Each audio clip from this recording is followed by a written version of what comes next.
Sir আপু আছেন? আপনি রোহান? আরে বাপরে, আমার নামও জানেন? আর কি জানেন বলেন তো? এখানে দাঁড়িয়ে কথা বলবো? এ বাসার বাসিন্দাদের মধ্যে দুলা ভাই বিদেশে ট্রেনিং এ, আপু অফিসে, আর আমি উদ্বাস্তু এই মুহূর্তে একা বাসায়। একা কিন্তু আসবেন? আমার কোনো প্রবলেম নেই, মানে স্যার আপু আসার পর্যন্ত আমি ওয়েট করতেই পারি। ওইট ওইট ওইট, আপনি একা? মানে আপনার দল কোথায়? কিসের দল? ডাকাত দল? আপনি এগুলো কি বলছেন? আপনি নিশ্চয়ই খোঁজ নিয়ে এসেছেন আমি বাসায় একা। আপনার এই যে সুন্দর চেহারা, এই রূপের ছলনায় নানা বাহানায় আমাকে মোহগ্রস্ত করে আপনি আগে বাসায় ঢুকবেন, তারপর অস্ত্রের মুখে জিম্মি করে আপনি তো আমার সাথে যাতা করবেন। যাতা করবো মানে? আপনি লুটপাট করবেন, ধ্বংসযজ্ঞ চালাবেন। আমার তো ভয় হচ্ছে যে আরে আপনি শাট আপ! হ্যাঁ আপু, আমি বাসা থেকে চলে আসছি। খুব ভালো করেছো। এখন কোথায় আছো তুমি? আমি তোমার দরজার সামনে। তুমি এক কাজ করো, ভেতরে আমার ভাই রোহান আছে, তুমি ভেতরে গিয়ে বসো। কিভাবে ভেতরে যাবো আপু? উনি তো আমাকে বাসায় ঢুকতেই দিচ্ছেন না, উনি ভাবছেন আমি ডাকাত। একটু কথা বলবে প্লিজ? এই পাগল, তোকে না কতবার বলেছি মোহিনীর কথা, সবার সাথে ফ্যাসলামি করিস। আচ্ছা,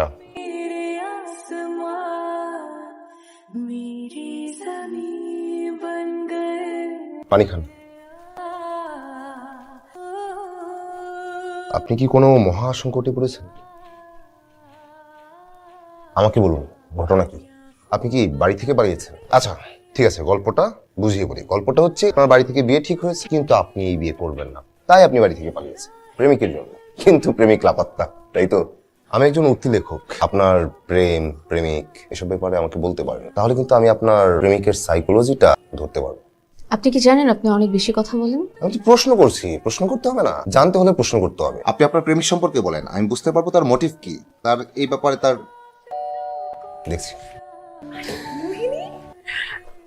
খুব ভালো করেছে তুমি চলে এসেছো। তোমার যতদিন ইচ্ছা ততদিন এখানে থাকবে। এখানে থাকবে মানে? কোথায় থাকবে? তুই যে রুমে থাকিস সেই রুমে থাকবে। আমি কোথায় থাকবো? তুই আপাতত ড্রয়িং রুমে অ্যাডজাস্ট করে নে। আপু, আমি তোমার আপন ভাই, এক মায়ের পেটে দুজনের জন্ম। আমার সমস্যা তোমার সমস্যা না। তোর আবার কি সমস্যা? না, আমার কিসের সমস্যা? বললাম না ডাকাত আসছে, আমার রুমটা ডাকাতি হয়ে গেল। আমার কি হবে রে মামা? আপু শোনো, তুমি ড্রয়িং রুমে থাকো, আমি আমার ভাগ্নিকে নিয়ে তোমার রুমে থাকবো। আপু আমি অন্য কোথাও যে। আরে না না, তুমি কি, আমি তোমাকে আগেই বলেছিলাম এখানে চলে আসতে। এখন চলো আমরা ফ্রেশ হয়ে নিই, তারপর লাঞ্চ করবো একসাথে। আসতে পারি?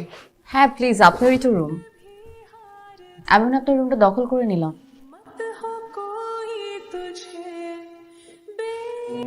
বয়ফ্রেন্ড কি বৈদেশিক? মানুষ আইএলটিএস কি বৈদেশিক বয়ফ্রেন্ডের কাছে যাওয়ার জন্য দেয়? আপনার ঘটনা বিশ্লেষণ করে যেটুকু পাচ্ছি, বাসা থেকে পালিয়েছে প্রেমিকের জন্য, প্রেমিক লাপাত্তা, তার মানে দেশে নাই। দেশে থাকলে আপনার এই দুর্দিনে আপনার পাশে থাকতো। আপনি তো উঠতি লেখক, এজন্য মাথার মধ্যে এরকম ভাবনা আসছে।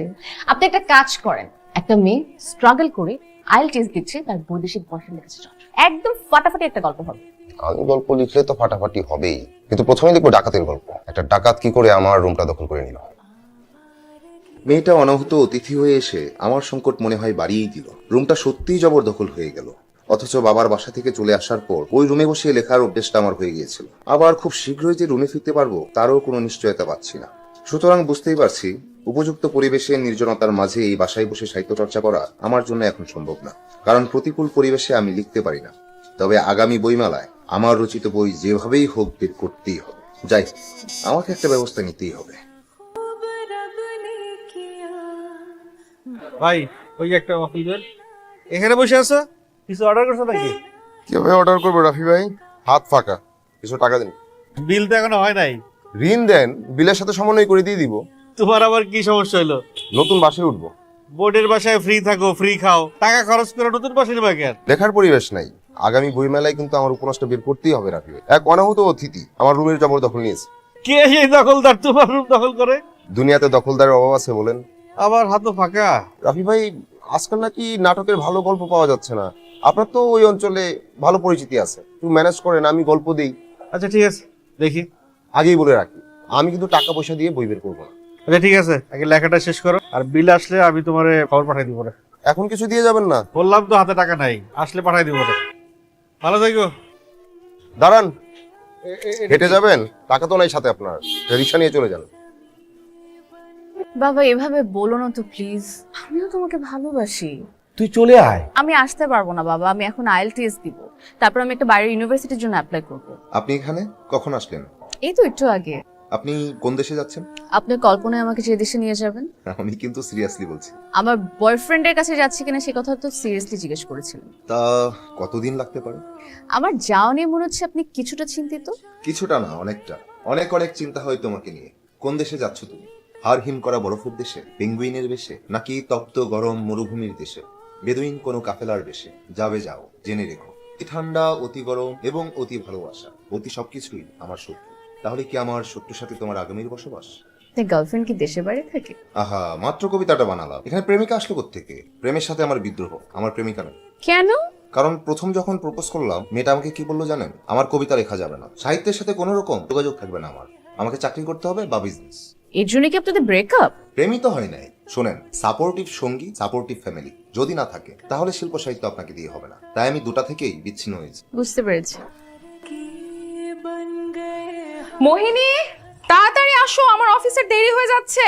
তোমাকে নামিয়ে দিয়ে আমি যাব। এই বালিকা কি এখানে থেকেই কর্ম সম্পাদন করিবে? আমার লেখালেখি তো বিপর্যয়ের পথে। বাবা এমনিও গতকালকে ফোন করে জিজ্ঞাসা করেছে তুই কই আছিস। তুমি কি বলেছো? আমি বলছি তুই এখানে নাই।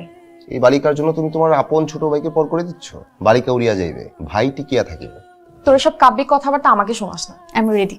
বাহ, তোমাকে শাড়িতে খুব সুন্দর লাগছে। মামা, তোমাকে তো খুব সুন্দর লাগছে। এই তোমরা কি বোকা? আমি কি শাড়ি পরেছি? তোমার মামা আসলেই বোকা। হ্যালো রাফি ভাই, তোমার জন্য একটা ভালো খবর আছে। বিল হয়েছে? আরে আগে তো আসো। আচ্ছা, থাকেন, আসছি। হ্যাঁ আমি বসো বসো। এই নাও তোমার বিল হয়ে গেছে। আর ওই যে ওই দিন 100 টাকা দিছিলা, রাখো। ভাই ওটা থাক। আরে রাখো, টাকার মূল্য বুঝতে হবে। এই পাণ্ডুলিপি 3টা রাখো, অনেক ভুলভাল আছে, সুন্দর করে প্রুফরিড করে দিবা। ধন্যবাদ ভাই। একটা ল্যাপটপ নাও, এই ওয়ার্ড ফাইলগুলো আমি তোমার মেইলে পাঠাই দেবো, তুমি দেখে টেকে আবার মেইলে আমার ফেরত দিবা। ল্যাপটপ আছে তো, কিন্তু বাসায়। আমি তো বাসা থেকে কিছু নিয়ে আসতে পারি নাই, মানসিক প্রস্তুতিই ছিল না যে কিছু নিয়ে আসবো। আমি তো এক কাপড়ে চলে আসছি। আমার বাবা যে আমার সাথে কি করলো ভাই, ধরেন। কে বাবা। বাবা?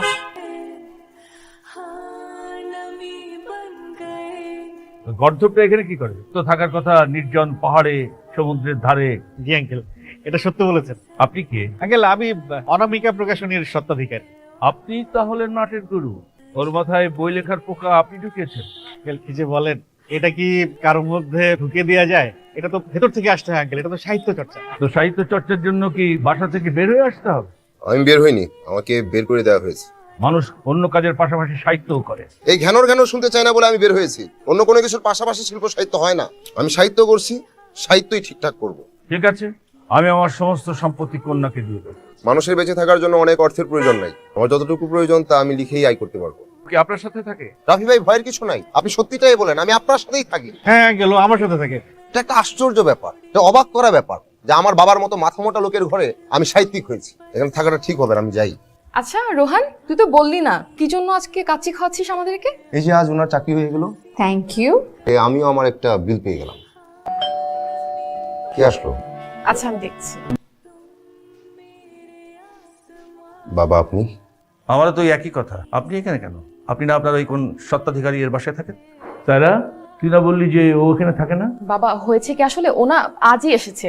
তোকে না বলেছি মুহিত যতদিন বিদেশে থাকবে তুই আমার ওখানে গিয়ে থাকবি। না বাবা, আমার সাথে মোহিনী থাকে তো। আসসালামু আলাইকুম। ওয়ালাইকুম আসসালাম। কে মা তুমি? আমি মোহিনী। ও আমার ভার্সিটির জুনিয়র বাবা, এই পাশেই একটা জব পেয়েছে তাই আমার কাছেই থাকে। খুব ভালো। দেখে শেখ, ও লেখাপড়া করে কি করে আর তুই কি করিস? ওর পা ধুয়ে তোর পানি খাওয়া উচিত। বাবা সবসময় অপমান করেন ঠিক আছে, কিন্তু একজন মেহমানের সামনে আপনি আমাকে ছোট করবেন? তোকে এখানে দেখতে আমার একদম ইচ্ছে করছে না, তুই চলে যা। খেয়ে যা। খাবার প্যাকেট করা আছে, ওই প্যাকেট নিয়ে চলে যাক। ওই যে সত্তা কি জানো, তার বাড়িতে বসে বসে খা। খাবার নিয়ে যা।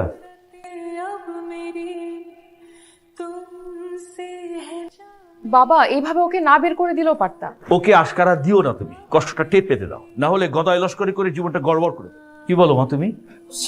ঠিক বলেছি না? আঙ্কেল আপনি প্লিজ বসুন। আনন্দ বাজারে চলে যা মন রে, আনন্দ বাজারে। ভ্রাতা, আহার হয়েছে? আরে রাতে খাইছেন কিছু? আনন্দ বাজারে চলে যা।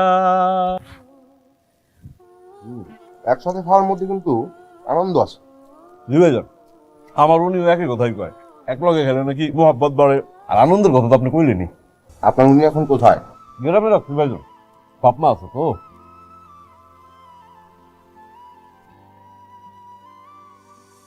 হ্যালো, আপনি কোথায়? আমি এখন খোলা আকাশের নিচে ত্রিচক্র চালনকারী এক বন্ধুর সাথে বসে বিরিয়ানি খাচ্ছি। খোলা আকাশের নিচে, তার মানে কি আপনি রাস্তায়? এটাই তো শিল্পীদের আসল ঘর। এই গান আপনি কই শিখলেন? ওই জানি শুনছিলাম ওরে একটা টান দে গানটা গান। আনন্দ বাজারে চলো যাই বাজারে।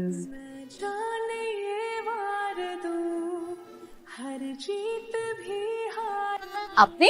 চলে আসলাম, নাচতে তো মন খারাপ করবেন। তাই না? চলে। আরে কি গায়ের উপরে উঠে যাবেন নাকি? আপনার তো পরিমিতি জ্ঞান নাই। অদ্ভুত না? ঢাকা শহরে বলায় বলায় ঘুরবি আর আমি টের পাবো না। তোর কি মনে করছিস যে এই এলাকা আমার লোকজন নাই? না, তুমি তো মহাবীর আলেকজান্ডার। পালাইছিস কেন বাসা থেকে? খুশিতে, ঠেলায়, ঘুরতে। তোমার প্রশ্নের এটাই সঠিক। এই পোলাকে আমার বন্ধু। তার মানে বন্ধুর সাথে তুই একসাথে রুম ভাড়া নিছিস না? তুই তো নষ্ট হওয়ার একদম শেষ পর্যায়ে চলে গেছিস। তুমি জানো এরকম কিছু? ভাই এটা হুদা কথা বললা না? ভাই, আমার বোনের বাসা, আমিও থাকি, উনিও আসলো নতুন। উনি তো আপুর ক্যাম্পাসের এই না, এই, ডিপার্টমেন্টের ছোট তুমি বোন। কথা এত বাচাল কেন? আমার বোনের সাথে আমি কথা বলতেছি, তুমি নাক গলাও কেন? আরে চল। ভাই হাত ছাড়ো তো। ওর আমার হাত কথাটা ছাড়ো শোন, বলছি, আমি আব্বাকে- যাব না বাসায় তোমার সাথে। বাবা- ভাই ব্যথা পাচ্ছে তো আরে ভাই। যা- এই তুই কে? তুমি এটা কি করলা? একদম ঠিক করছো। আমি ট্রিপল নাইনে ফোন দেব, এক্ষুনি পুলিশকে কল করব। তো না গেলে নাই। তুই ছোট তো হ্যালো?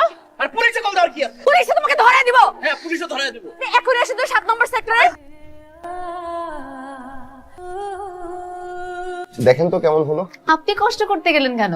আমাকে বলতেন। আপনাকে বললে তো আমার হাতে চা খাওয়া হতো না আপনার।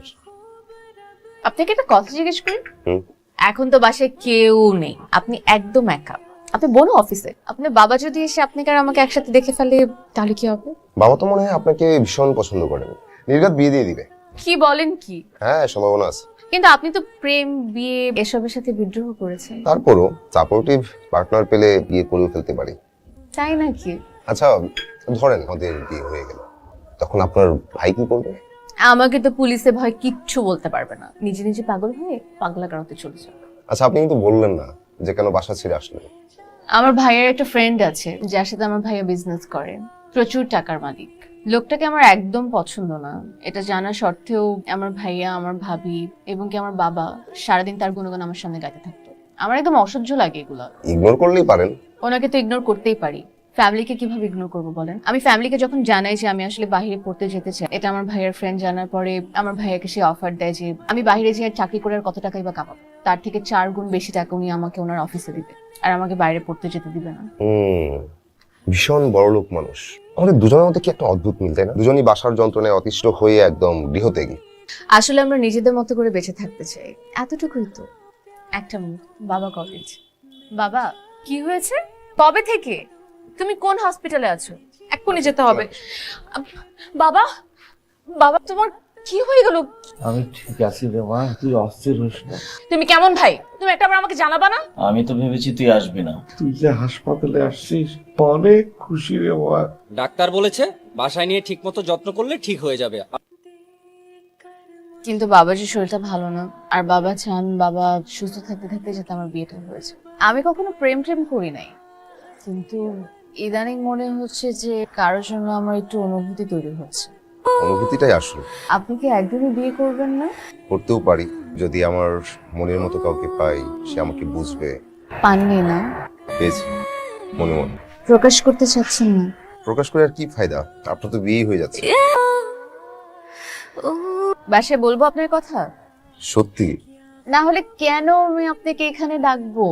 এ কথা তো বাসায় গিয়েও বলতে পারতেন। স্যার আপুর সামনে বলতে লজ্জা লাগতো না? তাও ঠিক, কিন্তু আপু অনেক খুশি হবে, তার চেয়ে বেশি খুশি হবে বাবা।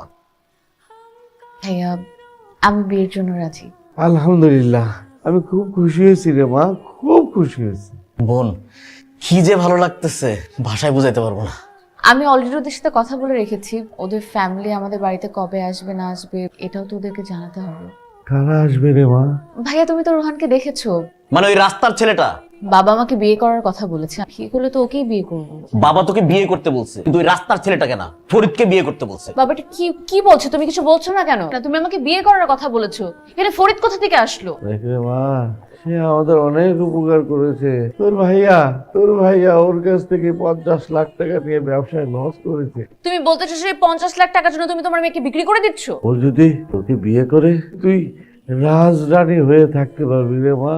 আমি রাজরানীর মতো থাকতে চাই না, আমি আমার পছন্দের মানুষের সাথে থাকতে চাই। তোরা যদি ভালো থাকিস আমি মরেও শান্তি পাবো। আমার সেই সাবধানটা তোরা রক্ষা করিস, আমার কথাটা তোরা রক্ষা করে। তোমার এরকম ভেঙে পড়ো না। তুমি আপুকে সব বলে দিয়েছো? আপু তো মহা খুশি, আপুর সাথেও কথা বলে রেখেছে আর বলছিল যে আমরা কবে যাব তোমাদের বাসায়। আসলে কোনো সমস্যা বলো। আমি তোমাকে আসলে সামনাসামনি ফেসই করতে চাচ্ছিলাম না, কিন্তু এমন একটা ঘটনা ঘটেছে যে সামনাসামনি না করলে আর কোনো উপায় ছিল না। ও ভাইয়া বাবার এমন ভাবে ব্রেন ওয়াশ করেছে যে আমাকে বিয়ে ওই লোকের সাথেই দিবে। তুমি কি সিদ্ধান্ত নিলে? আমার সিদ্ধান্ত, পৃথিবীতে এরকম অনেক মানুষ আছে যারা নিজেদের মতো করে বাঁচতে পারে না, আমিও সেই ব্যর্থতার একজন। আমি মনে তোমার ফ্যামিলির কাছে ছোট করলাম, পারলে আমাকে মাফ করে দিও। এখানে তোমার কোনো দোষ নাই মহিনী, তুমি যদি এইভাবে আমাকে বলো আমি নিজেকেই ক্ষমা করতে পারবো না। আমি আসি তাহলে, তুমি ভালো থেকো।